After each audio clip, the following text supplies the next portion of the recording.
Welcome back to Joey's Experimental Kitchen at the McKittrick Farmers Mercantile. Last week I showed you how to make a honey mustard dip to be used as a dip for pretzels or dipping sauce for roasted meats. Today we're going to make a honey mustard vinaigrette. Just as easy. Start with 1 part honey.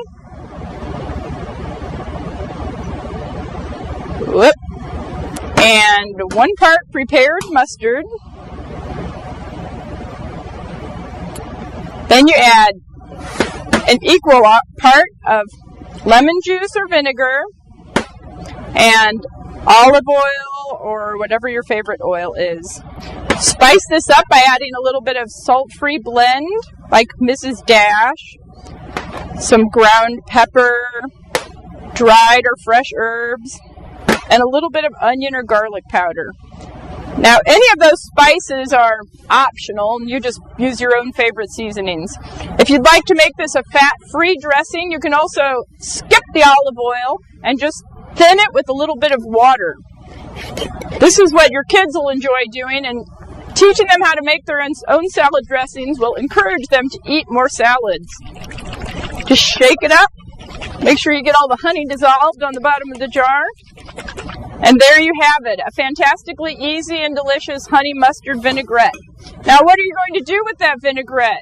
Well, I encourage everyone to eat as many locally grown ingredients as possible. And it's an invaluable tool for eating locally grown greens is a salad spinner. Some of you might not be familiar with this, but the greens being too wet is what causes them to rot in your refrigerator. And not to mention, locally grown greens can sometimes be a little gritty.